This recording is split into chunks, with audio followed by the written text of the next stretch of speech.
Guys, it's Spidey here. Just want to give you guys my review for Spider-Man Into the Spider-Verse. So here we go. What makes you different is what makes you Spider-Man. So this is probably one of the best Spider-Man movies, or if not, it's the best one of all time, in my opinion. Usually superhero movies have like this sort of build-up right before they get you into it. But from the moment like the film starts, you just get hooked immediately. Uh, that's just one of the ways like this movie is pretty unique. There's a bunch of different factors that really go into that. So I've been a huge Spider-Man fan since I was a kid, but seeing a version of Spider-Man that actually looks like me on the big screen is something I can't even begin to explain. And I really just want this franchise to keep going and doing that. Same thing that happened when I saw Black Panther in theaters. This movie did like the same exact thing. So, but the movie starts off, I'd say, perfectly. Peter doing his the story kind of intro is a great way to introduce the whole audience to a new character. It's great because we know who Peter is, like he got bit by a spider, all of that stuff, but we don't know who or what exactly happened to this Peter Parker. And they do this with like pretty much every spider person that you meet, which I thought was like a really unique and interesting way to do it.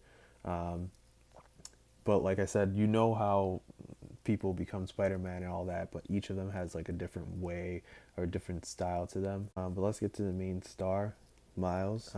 He's voiced by Shameik Moore.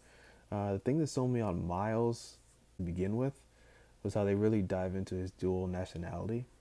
He mixes in like Spanish here and there, which is exactly what I do, having been raised in a Hispanic household.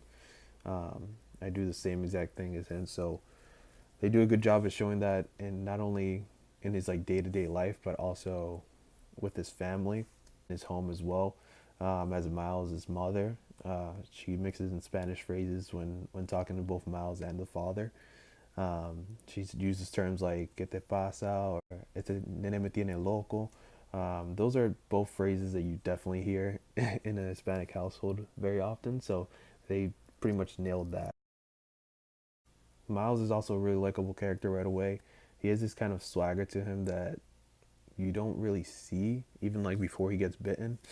Typically it's Peter being like nerdy and all like but Miles has like a different element to him where he's just like pretty comfortable already with who he is. And really you could just explain that away by just him being like the neighborhood kid. But I think it has more to do with like just who he is in general. But you see this especially with other people. We can first start with Miles' relationship with his uncle Aaron. It's clear that Miles looks up to him, and he confides in his uncle for advice, like with typical like teen stuff like girls and whatnot. Seeing as his father's kind of strict and rough with him, not physically or anything, just kind of seems like he doesn't Miles doesn't really have that connection with him. But his uncle is also like the exact opposite of what his father is. He's super relaxed, laid back. He even lets Miles pretty much practice his love for street art, which is something his father definitely does not approve of. So Aaron's definitely a big role in Miles's life, and it ends up playing a bigger part in the movie. Obviously, if you kind of know the comics, Miles' uncle is actually the Prowler. He's a villain. They do the same thing with him in the movie. But what's big about that is that they actually, instead of keeping him around, they actually kill him off in the movie. And the moment between Prowler and Miles is really important, just because that's Miles's like Uncle Ben moment kind of thing. Even though we've like seen that before, like Uncle Ben dying and stuff, this one I think was a little bit more powerful, hurt a little bit more, just because you saw their interaction earlier in the movie.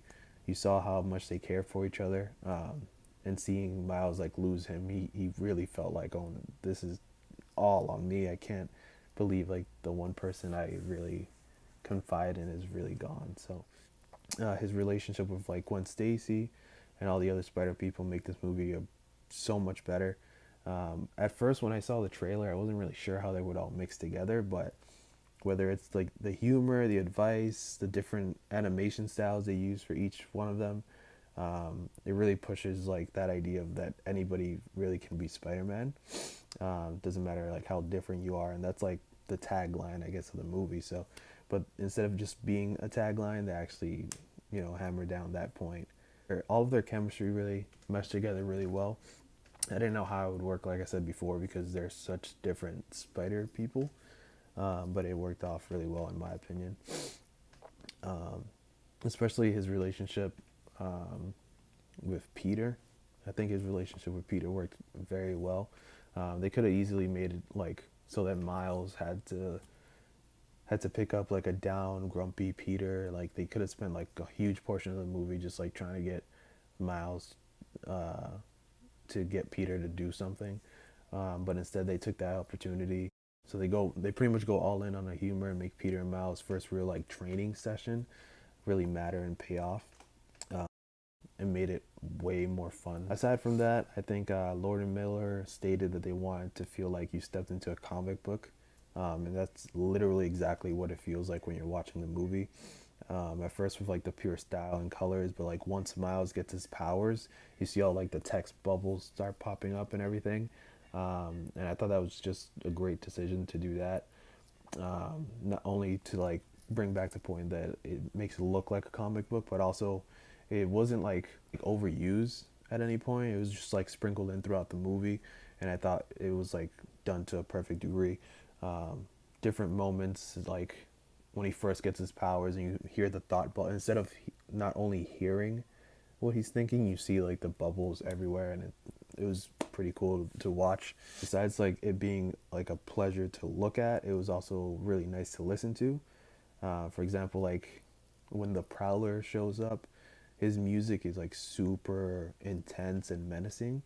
And you can't help but to like grab onto your seat when you're watching any scene with him, like whether it's he's like chasing Miles or just like kind of like there looming.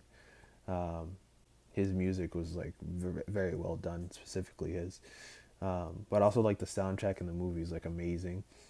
You got stuff from like Jaden Smith, Blackway, Black Caviar, Post Malone, and it all feels like music like Miles is actually going to listen to in his day-to-day life.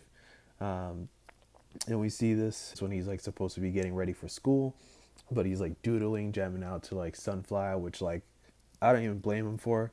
Like I've been listening to that nonstop since like the trailer music video came out. I love that song.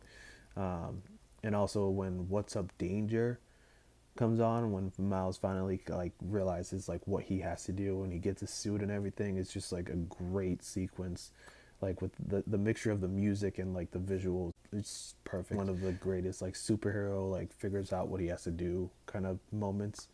And I love that. Pretty close to flawless. I didn't talk about any of like the real negatives because I really can't think of any at the moment. Maybe they could have done a little bit more with like Kingpin and like show like more of his motivation, even though they did show you like why he's doing what he's doing. But I guess if you spend more time on that, like maybe it takes away from the rest of the movie. So I didn't really have a problem with it. I think overall, any Spider-Man fan, I think, is absolutely gonna love this movie. It has a bunch of like wink wink moments that you'll love, if whether you recognize like what they're referring to or not. They're still like pretty damn funny. But I'd recommend any movie fan to go out and watch this movie and just enjoy the hell out of it.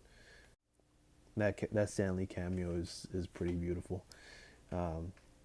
And you have to stay around for the post-credit scene. That is probably one of the funniest and just best post-credit scenes, I think, to this date. So definitely go see the post-credit scene. And yeah.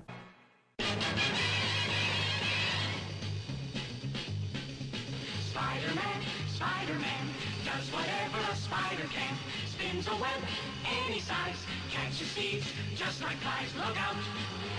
comes the Spider-Man.